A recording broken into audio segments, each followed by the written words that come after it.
Hello friends, কেমন আছেন সবাই? আশা করি সবাই অনেক বেশি ভালো আছেন। যে সিজনে যেটা পাওয়া যায় না, আমার তো সেটা খেতে দারুণ লাগে। আপনাদেরও নিশ্চয়ই তাই। তেমনই একটা রেসিপি নিয়ে হাজির হয়ে গেলাম আজকের এই পর্বে। এই শীতের সিজনে আপনাদেরকে করে দেখাবো তাল বড়া রেসিপি। এটা একটা কমন রেসিপি, তারপরেও কিভাবে পারফেক্টভাবে তাল বড়া করতে হবে এবং তা দীর্ঘক্ষণ মুচমুচে থাকবে, তারই টিপস থাকবে আজকের এই পর্বে। তাহলে কথা না বাড়িয়ে চলুন শুরু করা যাক। আর শুরুতে দেখিয়ে দিই তাল বড়ার রেসিপিতে আমি কি উপকরণ ব্যবহার করেছি। এখানে আমি নিয়েছি ১ বাটি সুজি, ১ বাটি ময়দা, ১ বাটি ফ্রেশ নারকেল কোড়া আর চিনি। আর সবথেকে মেইন যে উপকরণ তালের কাঠ। আমি ১ বাটির মতো তালের কাঠ নিয়েছি এখানে।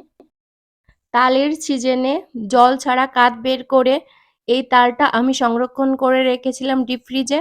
আর এটা ৩-৪ ঘন্টা আগে বের করে নরমাল করে নিয়েছি। এই হলো মোটামুটি উপকরণ। এখন এইগুলোকে মাখিয়ে নিতে হবে। তো প্রথমেই দিয়ে দিলাম ১ বাটির মতো সুজি।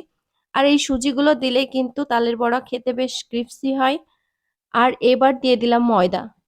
এখানে আপনারা চালের গুঁড়া আর ময়দা দুটোই ব্যবহার করতে পারেন কিংবা শুধু চালের গুঁড়া দিয়েও করতে পারেন। এরপরে দিয়ে দিলাম ১ বাটির মতো ফ্রেশ নারকেল কোড়া। এরপর দিয়ে দিয়েছি ১ বাটির মতো চিনি আর হাফ চা চামচের মতো লবণ। এখন এই সব শুকনো উপকরণগুলো ভালোভাবে মিশিয়ে নিতে হবে। আমি একটা চামচ দিয়ে সবকিছু ভালোভাবে উল্টে পাল্টে মিশিয়ে নিচ্ছি। এই কাজটা আপনারা হাত দিয়েও করে নিতে পারেন। সব শুকনো উপকরণগুলো ভালোভাবে মিশিয়ে নিয়ে এর ভেতরে দিয়ে দিলাম তালের কাঠটা, যেটা আমি ডিপ ফ্রিজ থেকে বের করে নরমাল করে নিয়েছি। এখন সব ভালোভাবে হাতের সাহায্যে চটকে মেখে নিতে হবে। যেহেতু এখানে সুজি ব্যবহার করা হয়েছে, এই মাখানোর পরে আপনারা ১০ মিনিট রাখতে পারেন, কিন্তু আমি আজকে রাখছি না, সরাসরি চলে যাচ্ছি ভাজার জন্য। তো চুলায় একটা প্যান বসিয়ে দিয়ে এর ভেতরে দিয়ে দিলাম পর্যাপ্ত পরিমাণে তেল। তেল সামান্য একটু গরম হয়ে গেলেই এখন তালের বড়াগুলো কেটে নিচ্ছি। আপনারা আপনাদের পছন্দের শেপে ছোট মোটা করে তালের বড়াগুলো কেটে নিতে পারেন। লুচি কিংবা যেকোনো চপের মতো তালের বড়া কিন্তু অতটা তেল টেনে নেয় না। কিন্তু তারপরেও তেলের পরিমাণটা একটু বেশি দিতে হয়। কারণ ডুবো তেলে এই বড়াগুলো ভাজলে বড়াগুলো বেশ ফোলে। বড়া ভাজার সময় জালটা কিন্তু মিডিয়াম টু হাই হিটে রাখতে হবে। তাহলে তালের বড়াগুলো বেশ ফুলবে।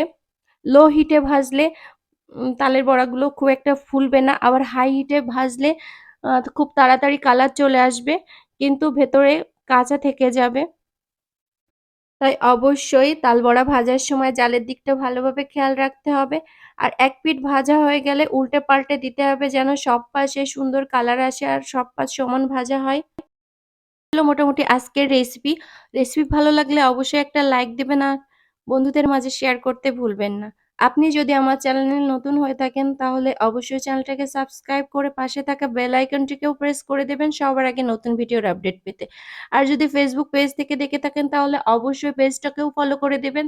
তো আজ আর নয়, দেখা হবে নতুন কোনো দিন নতুন কোনো ভিডিও নিয়ে। ততক্ষণ পর্যন্ত ভালো থাকবেন, সুস্থ থাকবেন।